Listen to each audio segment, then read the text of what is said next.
Welcome to This Is Jen, episode 53. Delighted to have you joining me here. And don't forget that I also do a second podcast. Sometimes people get confused about this. It's a whole second podcast on Patreon, different material. It's more behind the scenes, how I make everything work. A lot of times how I don't make everything work. Just stories that I don't want on Google. Last week's episode, I laid out my whole story with chronic pain. Chronic pain was shutting down my life. I thought I was going to have to quit my job. It was like a really big deal. It was getting very, very bad. So I told that whole story of what happened with that, how I got over that. And then this week's episode, I am talking about the idea of having a blue flame, a calling. What do you do if you don't feel like you have one? Because I wrote the book, Your Blue Flame, that I thought I had a copy. Oh, hey, here, hang on. I have a look at this. Oh, my publisher is going to be look at me, HarperCollins. See, I try to sell books as much as anyone.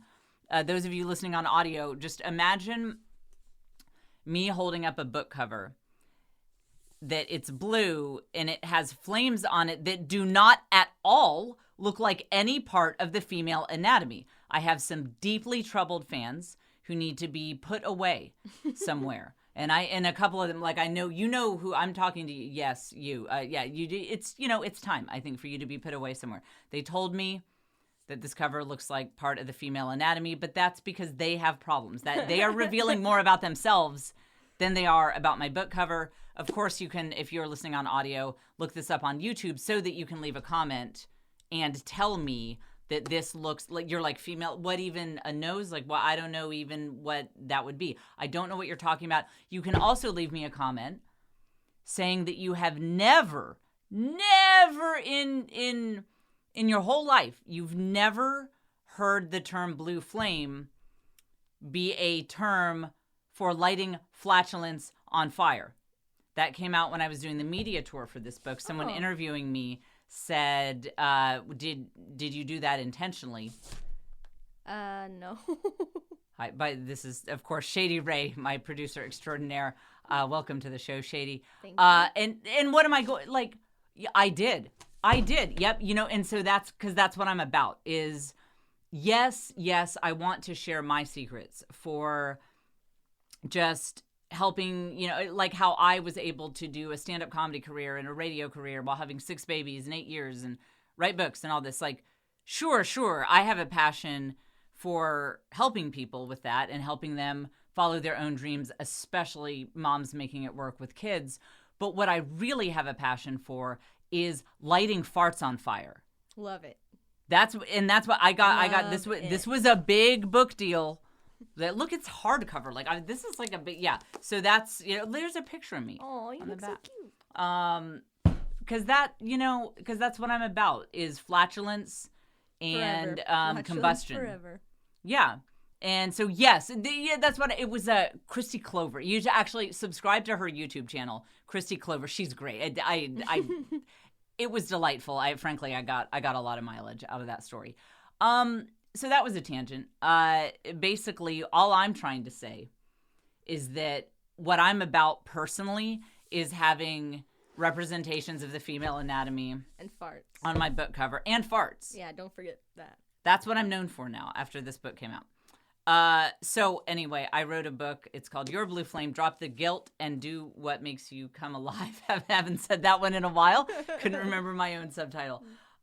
It's about the idea of like having a God-given gift that gives you energy when you use it. And the reason I even cared to write about that is that one of my pet peeves is when women get the message that as soon as they have kids, they have to put their dreams on the shelf. Time to be boring. You've had a baby now, so don't cultivate any kind of passion or interests because you have to gaze into your kids' eyes all day long. You don't have the energy for it.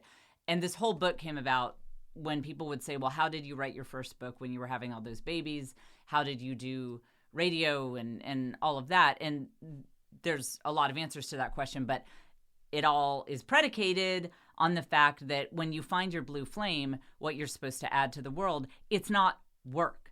It doesn't feel like work to you. It gives you energy. So when people would say, how did you write your first book in the middle of having 6 babies in 8 years? I would say, no. It was because I was writing that book that I stayed sane, and it was actually a pretty fun time. Like if I hadn't been working on that book, I don't know, I'd be locked away with the same people who think that this book cover looks like part of the female anatomy. We'd all be in an institution somewhere, rightfully so. So, all this is to say, last week on Patreon, I did actually remember what started this whole thing.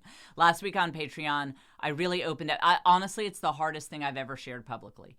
That was very hard because I never talk about that, and I don't frankly want to go into I'm not going to continue talking about it, but I thought it might help someone. So last week on the Patreon, I shared my chronic pain story, and this week I am talking about your blue flame, charism, God-given gift, and in particular, what to do if you feel like you don't have one. If you feel like God was handing out the blue flames and he skipped you. He was like, no blue flame for you. Because you can feel left out. You hear me talking about comedy and writing and communication. You hear my producer Shady talking about music. She has a real passion for music. And you think, well, I don't have that one thing that's like my thing and sets me on fire. So what do you do in that case? That's what I'm talking about this week on Patreon. And when you subscribe, of course, you get access to the full archives. I don't play any games, or it's just like you just get the whole thing when you subscribe. Patreon.com/thisisjen for that whole second podcast. Okay, shall we begin with I'd like to talk to you, friends, about,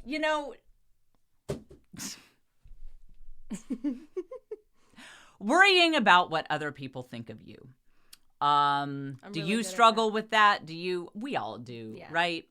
You know how sometimes you have a friend and you're very insecure in that friendship. You feel like there's an imbalance of power because they're too cool.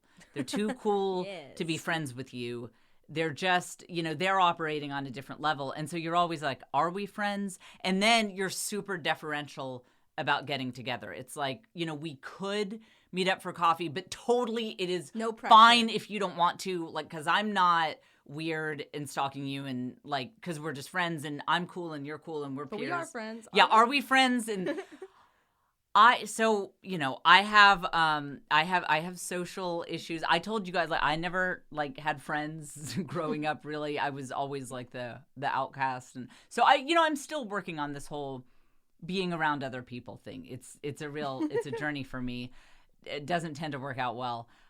Okay, so I have this friend who shall remain nameless. And I'm not talking about Hallie. Let's just get this off the table. Okay, not Hallie. It's not Hallie. A non-Hallie friend. And that's how I categorize everyone in my phone. That's a non-Hallie friend.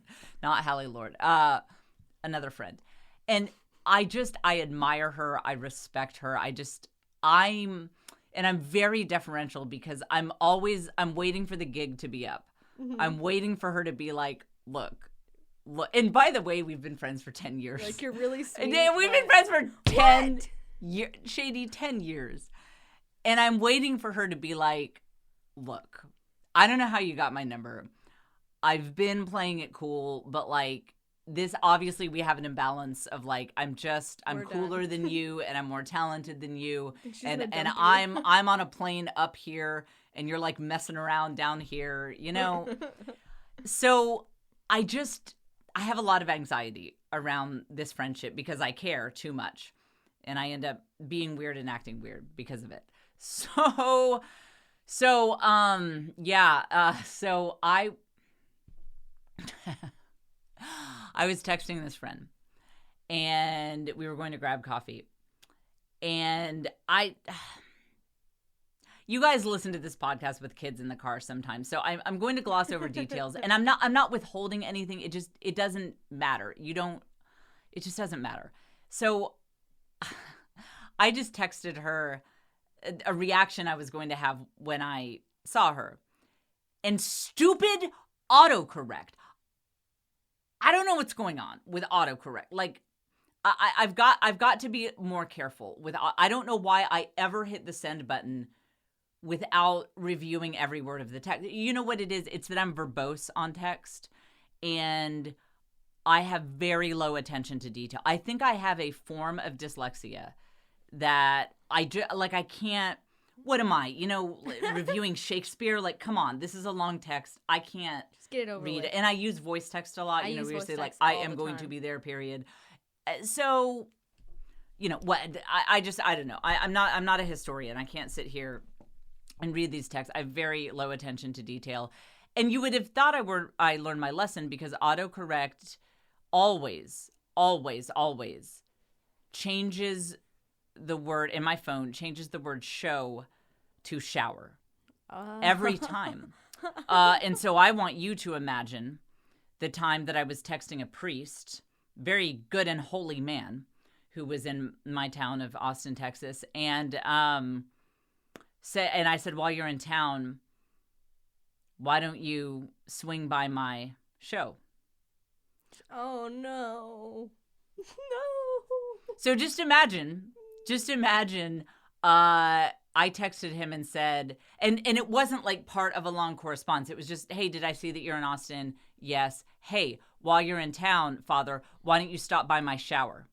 So you would think that I don't send texts anymore, that without reading them, alas, my lack of attention to detail is all encompassing.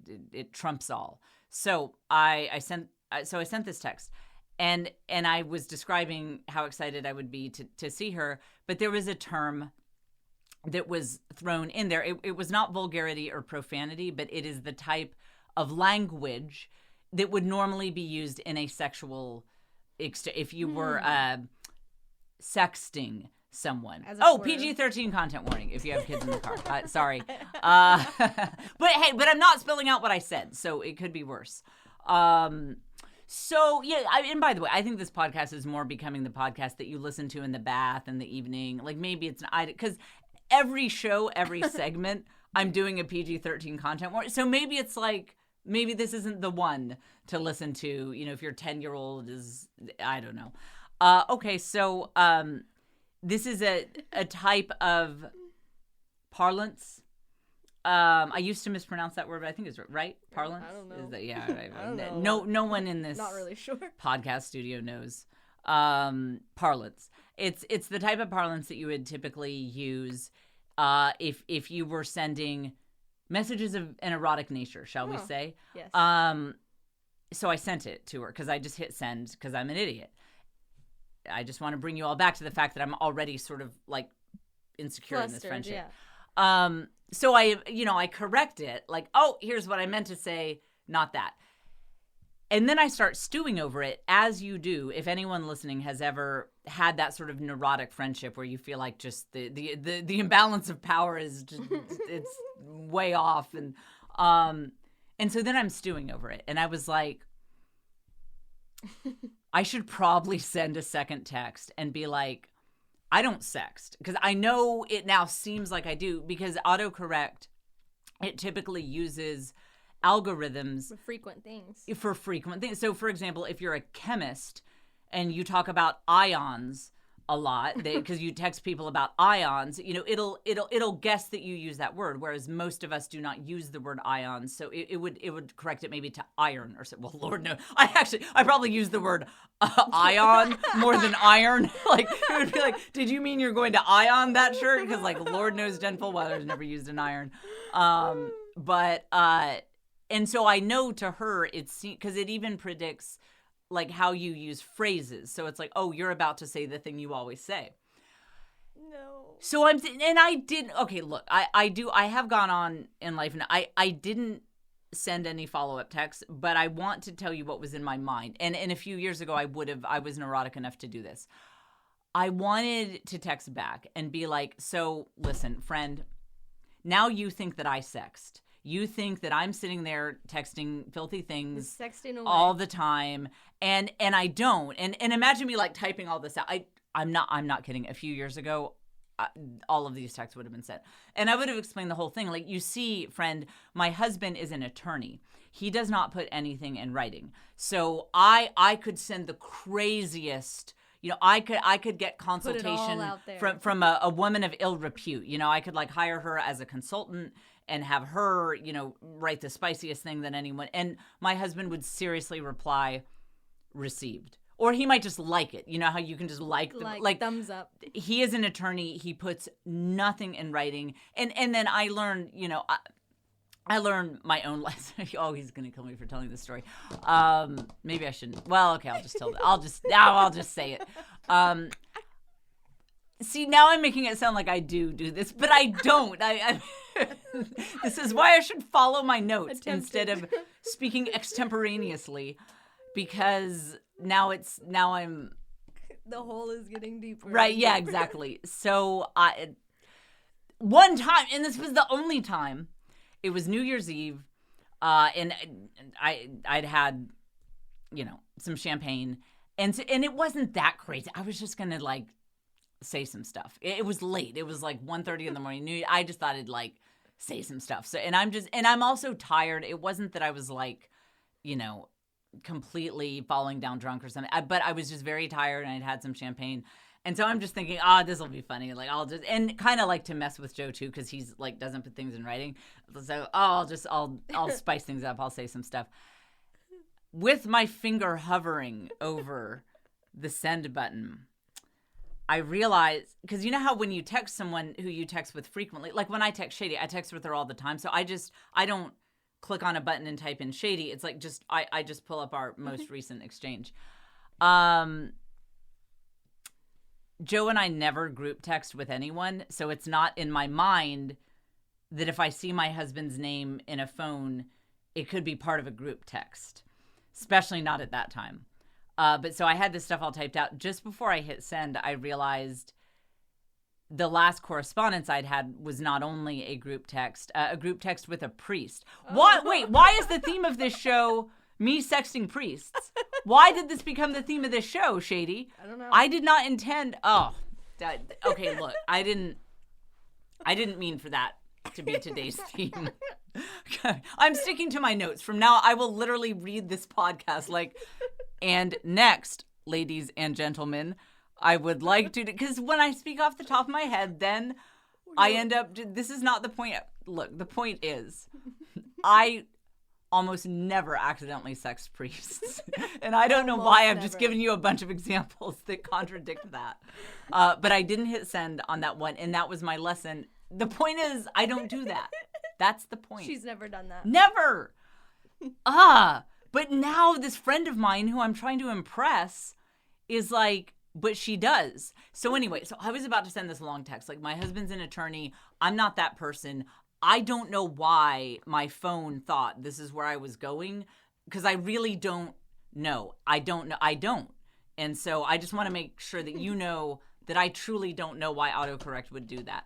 And so then, like, I would leave it be. And this absolutely would have happened, like, before I just, I don't know, got my act together. 3 years ago, I would have done this. And then I would be sitting there and I would be stewing and I would be like, I bet it seems like now she probably didn't previously think that I'm this kind of person, but now she does because I over-explained it. So then I would send a second text twice the length, where you're just scrolling and scrolling. It's just what happened was. Right. So now it really seems like I do this because I spent all this time explaining why I don't. But I really don't. So anyway. Here we are. First of all, because the reason I'm self-conscious about this is a good life lesson for you all to know. Early on in life, I developed this rule. It's called the rule of absolute statements. That when someone volunteers, like you didn't ask, and they're just volunteering something about themselves over and over again, and again, like you never asked, this is apropos of nothing. The exact opposite of true is true. The reason they're saying that is because they are trying to convince themselves. I learned this lesson back in college. I had a friend out of the blue. She would just say, I'm so loyal. I'm loyal. That's what I'm about. Just loyalty. Call me loyal. Let's say her name is Jane. Loyal Jane. That's who I am. So loyal. Shady, do you want to take a guess on whether that was actually a loyal friend? Oh, no. Yeah, and it's like nobody ever asked if she was loyal or not. She just volunteered that. So I've noticed that, and I've even noticed it in myself, that if I'm walking around, being like, yeah, this is what I'm about. I'm trying to think of one of the last times.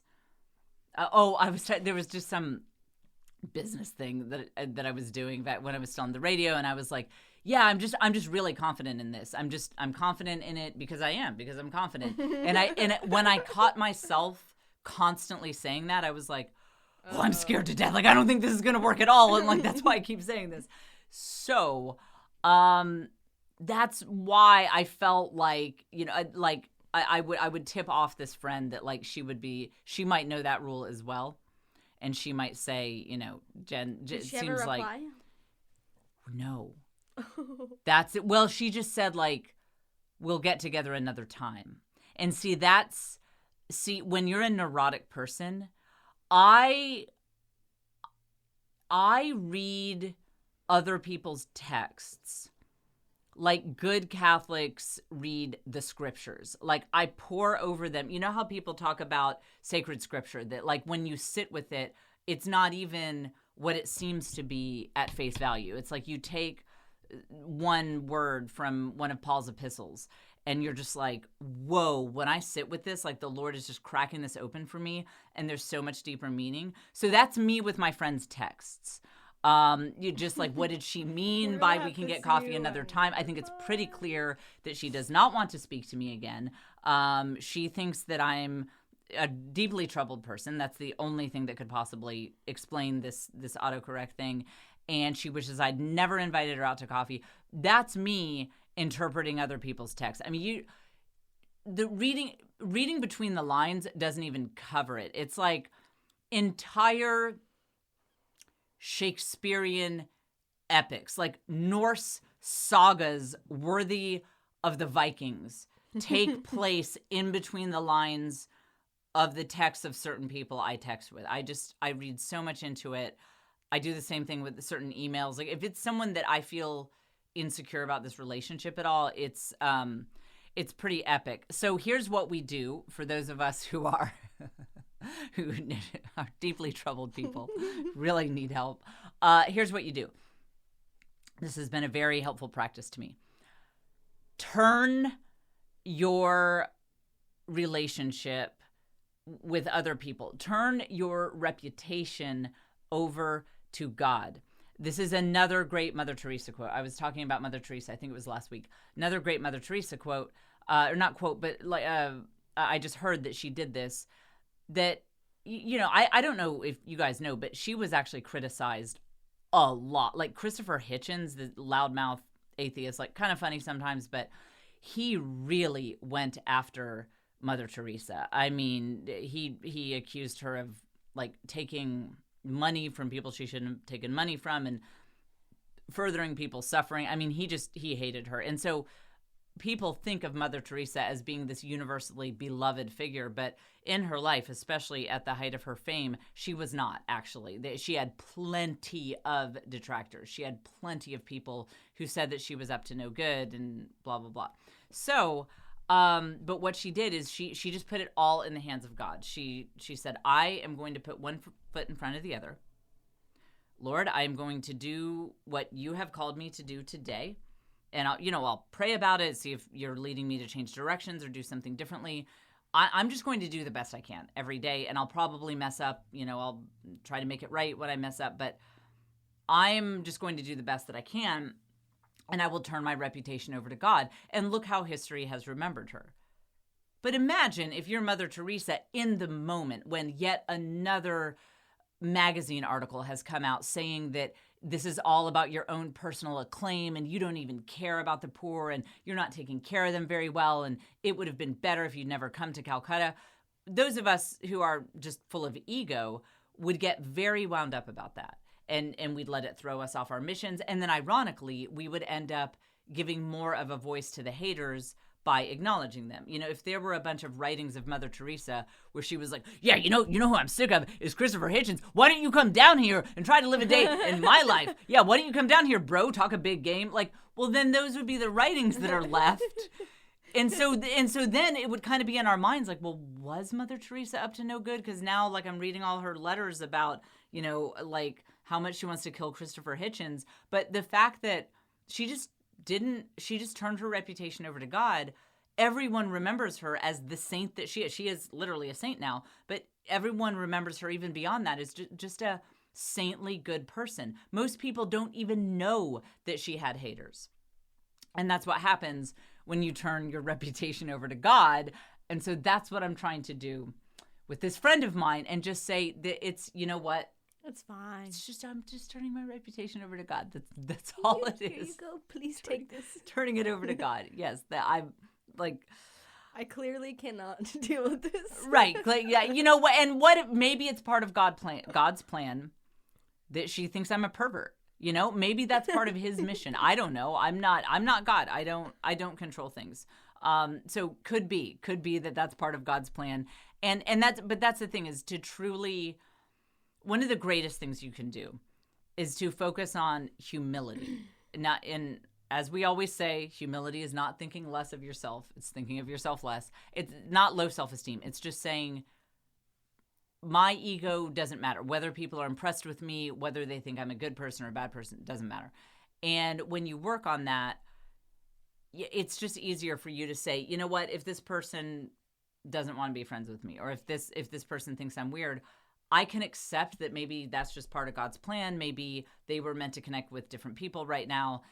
It brings you a lot of peace. I'm terrible at all of this, by the way. Terrible at all of this. But it is the right answer, and it has helped me quite a bit to at least work on it. You know what? Actually, okay, we're not going to be able to get to all of these topics. I will save some for next week.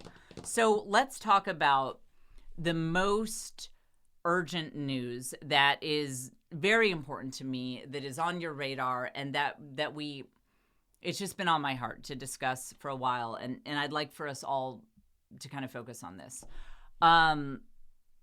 Sea shanty TikTok. I think Shady would agree, certainly. Yes. That's a top priority.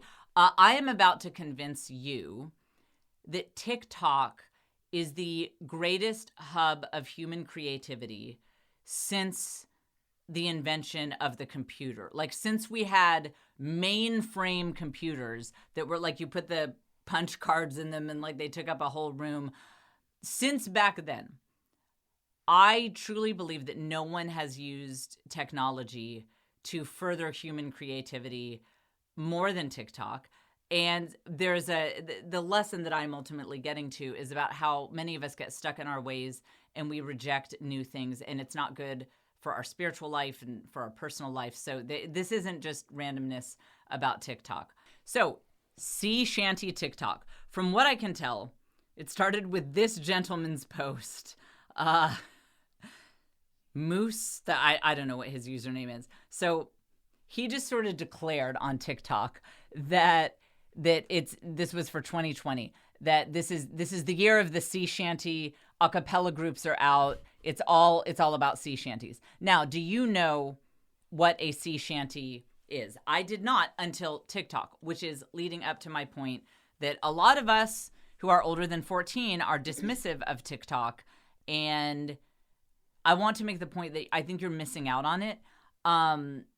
Because even if you do not get on TikTok by the end of this episode, I want us to be more curious about the world. There's a broader point here than just TikTok. And I want to say, by the way, for the record, Shady is not on TikTok. No, I've never been Shady's on TikTok. 25, and I'm schooling her on TikTok. So I'm like, so here's what you do, Shady. So I'm schooling everyone on. And what's funny is my kids are also not big TikTok users. So I don't know. Like, yeah, I don't know what's going on with that. Okay, so sea shanties.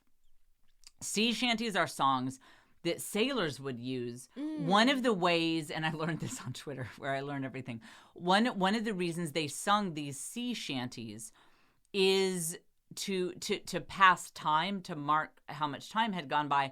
And then also there's a lot of work to do on ships. And so it would help them like stay in the rhythm and not fight each other. So they had a very practical benefit. So we're going to play this one, and I'll have Hallie put it up in post as well. So this is this group of dudes.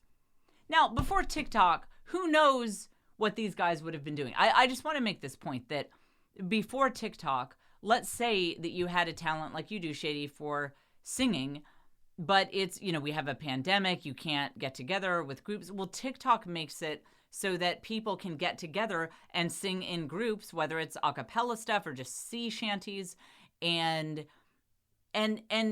get together with one another. And that is what I like about TikTok more than, how Twitter, it is specifically designed to make us hate each other. Do you ever hate humanity more than when you have just spent a good hour on Twitter? I mean, and I know it's not just me. I mean, and I'm old school.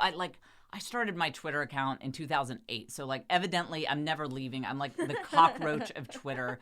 I've been on there longer than anyone. I'll continue to be on there forever, evidently. But it is designed to make you hate humanity. It's designed to put us at war with one another. I think we might actually have world peace if it weren't for Twitter. Now, TikTok is the exact opposite of that. The nature of this app is to get people to creatively collaborate with one another. For those of you who don't understand TikTok, that's this sort of, a lot of times people are like, well, why is this so popular? I just don't get it. It's popular because it brings us together as human beings to be creative. Whereas Twitter is like the place for hot takes. So that automatically leads to arguing. Well, I disagree. Well, you shouldn't have voted for this person. And then Instagram is more about sharing kind of curated pictures. Instagram is all about the picture. And so that, I love Instagram. That's really my primary app. Follow me on Instagram, Jennifer Fulweiler. Instagram is my favorite app, and that's where I spend the most time. But we all know that can lead to its own sort of negative feelings of you see your friend's house and it's just perfect. And you're like, please tell me the rest of her house is a disaster and this is just her Instagram corner, because this is very depressing for me that she's winning at life on this level. Or their kids are just immaculately dressed all the time. Because Instagram it's like a lifestyle app. So that can lead to its own consternation.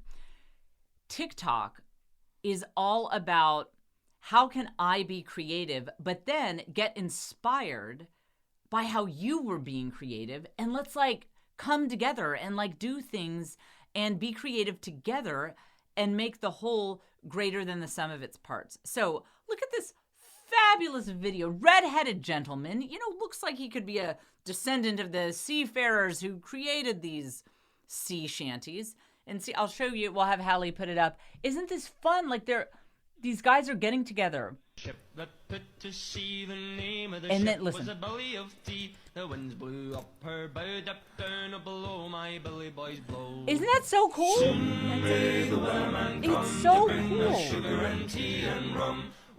And keep in mind, this is COVID. These guys are not in the same room. They're all in different houses, and they're harmonizing so together. Cool. Okay, one more sea shanty video, if you will. Indulge me. I shall. So this is the same group, but a long-haired gentleman. He looks like a pirate. All right, let's listen. That put to sea, the name of the ship was a belly of tea. The winds blew up her bow, up down, up below, my belly boys blow. So just by getting into sea shanty TikTok, you're learning about what a sea shanty is. You're learning about seafaring. And one of the cool things about these songs is because they don't require instruments.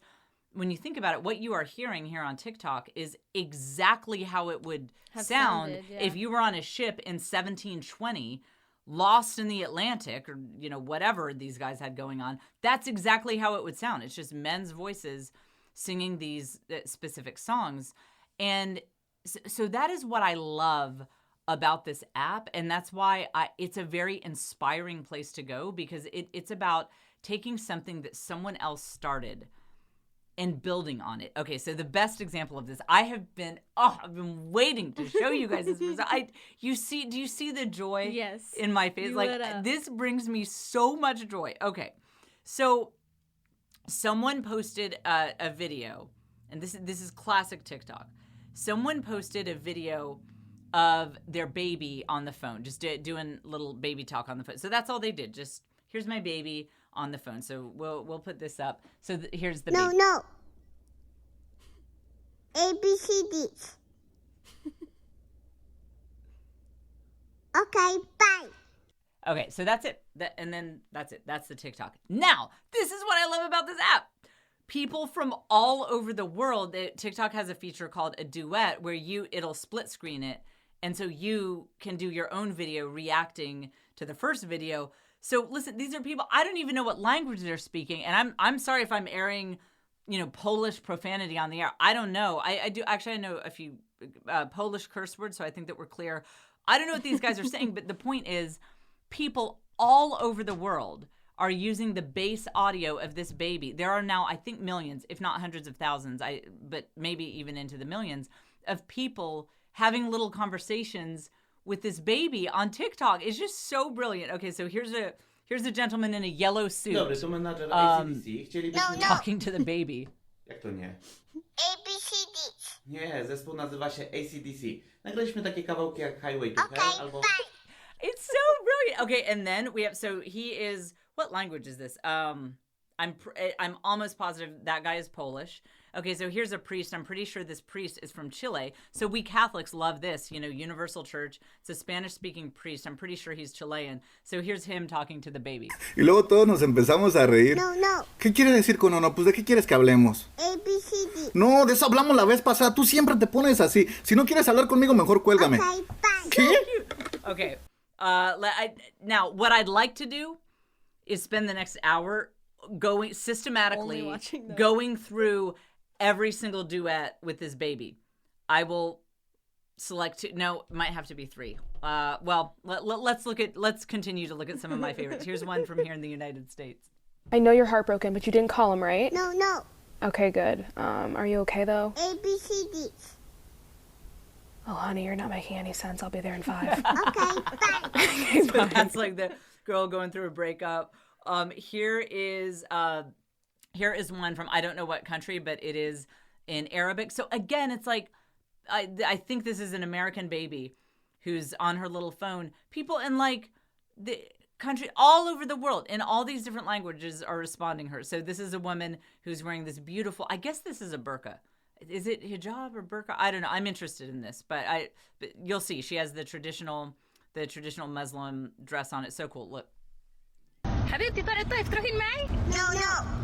فكرك مستري حق جوال مشعل. ABCD. شكرا يا عمري يلا مع السلامة تبغين مني شيء؟ Okay, bye. Isn't that fun? Okay, so my point is that TikTok is such a fun app because it's about building. TikTok is an app that every time you get on it, it reminds you that there's more creativity in the world. There's more creation in the world when we unite with each other rather than try to tear each other down or be jealous of what other people have created. There are tons of, like, a lot of these TikTok stars who are making more money than you and every single person you have ever met put together in times 10. What they do is they create dances. So they'll take a new song, they'll create a unique dance, and then people do those split screen duets, videos of trying to dance with them, trying to learn the dance and do the dance. And so it's all about this vibe of the whole is greater than the sum of its parts. Like if you see someone doing a dance, you don't just be bitter and say like, wow, look at how hot she is. Look at how well she dances, which is frankly, my gut instinct to be like, well, I bet she's anorexic, like bitter, But no, TikTok inspires us to come out of our shelves and say, you know what, maybe it would actually be funny if I tried to do this cute girl's dance and I'm flailing around. Like I could actually get some views for that. That'd be pretty funny. And that's what this app is all about. It's about taking people with different talents and different gifts and different physical appearances, people who speak different languages. Literally, it unites the entire world in creativity. It's like the not sea shanty guys. They can all sing pretty well, and they got together and combined their voices to create a sea shanty that's so much cooler than if it had just been one of them singing. So I have been wanting to pitch you guys on TikTok for a while because it just makes me happy. Like that, it's probably the only app that I am on that I like Instagram a lot. Again, it's my main app, but I'm not even plugging, like I don't even do anything on TikTok. I'm not trying to get followers there. I'm just saying that it's an app that when I'm done surfing TikTok for a little bit, I am actually happier and I like people more. Can you imagine that? Can you imagine getting on a social media app and you're like, this is the noontime of human genius. This is like the noonday. What is that? What that Bertrand Russell? This is the noonday brightness of human genius. Like I just love it so much. But by the way, a funny postscript is, you guys probably saw that viral video I did where I dressed up as Amy Coney Barrett. That was so fun. Yes, that was Shady was super the one fun. driving the truck that I was on, and I was not actually skateboarding, which we can't play because it involves a Fleetwood Mac song, and their record label is very litigious. So please take a moment to imagine. Maybe Hallie could put up just the video on YouTube. Lord knows we can't play that audio. So that got about. You know what? Let's check my views, Shady. Yes. I haven't checked I'm my curious views. about that. Where are we on this? That video now has. Where is it? Oh. It has 860,000 views on TikTok alone. So well over 1 million on all the different apps. And so in 2 days, I got 10,000 followers on TikTok. And do you have any idea the power this gives me over my children? They're not on TikTok, and not because I forbid it exactly. They're just not interested in it. But their friends are. And so if my kids cross me, I'll be like, yeah, okay. All right, you can blow off doing the dishes again. Yeah, yeah. I wish you could see Shay. She's like, yeah, exactly. I will be on TikTok. I will be dancing, and I'll be like, I'm Lucy Fullweiler's mom doing my cool dance. I'm a TikToker. I'm moving into the hype house. Like the threat. I mean, as a young person, nothing worse can happen to you than your mother suddenly getting thousands and thousands of followers on like mom going viral on TikTok is not what anyone wants to happen. It's right next to pants ripping in public. Okay, and so here's the takeaway with this. For most people in my demographic, when you hear about TikTok, you groan. And I think the reason we have a tendency to reject it is because it's unfamiliar to us and we feel left out. We know that it's this massive movement. All of these people are already on this app and I'm not on this app. So what is it? You feel like I've been kind of left behind. Everyone's killing it on this app and I don't even understand the app. And so we reject it. And I will tell you, there is no faster way to just feel, I don't know a better word than to say old. And to seem old. And I'm talking about like if you're 22, we've all like, haven't you met people who are like, they're 24, but they just seem like old, yes. Because they won't try anything new and they're just negative and they're set in their ways. And it's like, are you 24 or are you 84? Like, you just have this very kind of stodgy vibe to you. And it adds so much vibrancy to your life when you respond to the unfamiliar with curiosity. I think that's possibly one of, if I could only give people 5 life tips, it would be like convert to Catholicism, drink higher quality liquor, the stuff that you get at the store that has like the plastic bottle, that's not going to work out well in your life. What other life tips would I give people? I don't know. Get on TikTok. Would be one. That'd be in the top 5. But definitely up there would be respond to the unfamiliar with curiosity.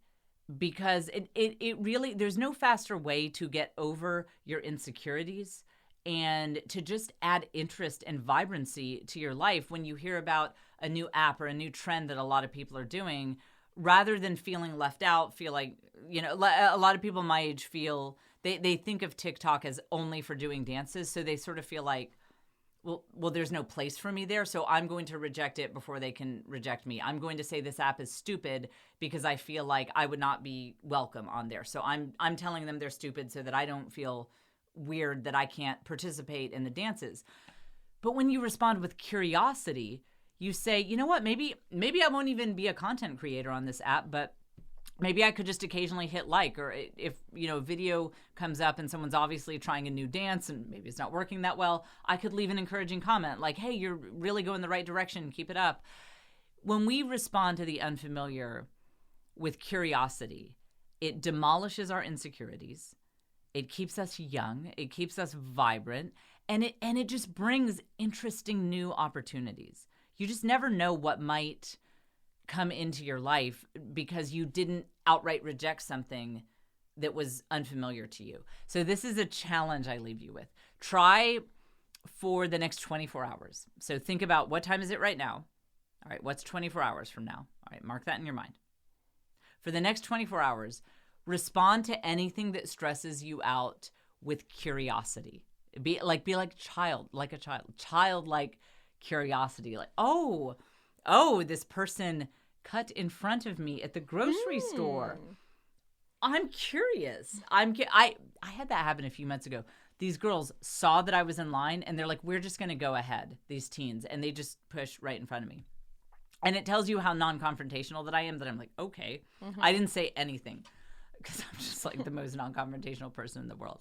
I admire people who would have said something, but I didn't. So you can respond with, I'm curious, why what they did that? How were these girls raised that makes sense to them? And this is the great thing about having a well-formed moral code. This is, for our kids who are kind of like this religion stuff, like, what does it matter? When you have a well-formed moral code, you are actually more free to experiment, to just be wild, like trying new things. G.K. Chesterton analogized it to the rules of Christianity are like the walls of a playground. If you have a playground that's next to a superhighway, but there are no walls and the highway just goes right up to it, that is actually not a fun playground because the kids can't be free to play because they could too easily wander into the dangerous territory. But when the fence is there, when the walls are there, you can just let loose and just be wild because as long as I don't cross the fence, I'm good. It'll keep me safe. And I think that's a great analogy for having a well-formed conscience and for why the rules of Christianity are actually, they're very freeing, because then as long as you're not crossing those lines that you know where they are, you can be curious, you can be wild. So for example, when I say respond to everything with curiosity, I'm kind of assuming that most of my listeners have a Judeo-Christian worldview, so they wouldn't be like, I wonder what it's like to smoke crack. I think I'll respond with curiosity. They're like, they understand, like, okay, so that is actually not things that are bad for you and sinful and disrespect your body and all. Like, okay, so don't respond to that with curiosity. I wonder if I drank this whole bottle of vodka. Like, no, not that. But when you have that well-formed moral code, you can just be wild with curiosity and be like, I'm getting on TikTok tonight. What would happen if I do a dance? And I'm like, yeah. And like, to call it, tagging my kids, like, it's fun. It makes life interesting. So that is what I leave you with today. Respond to everything with curiosity. And if I ever text you and it seems like autocorrect is like, this woman just sucks all the time. Like, just, she doesn't. Don't respond to that with curious. Be like, I am incurious because I know that Jen is an upstanding person. And like, she would never do that. She would never, please. What a great note to end on. Don't forget that I do the second podcast, the Patreon podcast. It's the behind the scenes. It's all the stuff I don't want on Google, kind of my little life hacky things for how I get things done, my epic failures. Oh, and I occasionally scorning my enemies. And I know people are like, you shouldn't have enemies. But I just want to note for the record, Jesus did not tell us not to have enemies. He said to love your enemies. But he's like, oh, you're going to have enemies. Like, people are annoying, You can have a couple on. Why not? Little scripture to end. Patreon.com/thisisjen. The very first episode, I kicked it. And again, when you join, you get access to the whole archives. If you go back to the first episode, first thing I did with the Backstage podcast, I was like, guess who I hate and guess how they screwed me over. And it was great. Patreon.com/thisisjen. Shady Ray, thank you so much for being here. As always, Hallie Lord, thank you for doing all the behind the scenes. She had her hands full with this episode, with me just pulling up random things on social media and then being like, oh, Hallie will get this in. She'll see to it that all this is done. Thank you very much, Hallie Lord. And make sure to get Hallie's book. It is called Falling Home. It is coming out very soon. When you pre-order it, you get the lowest price. Prices bounce up and down on Amazon and other retailers.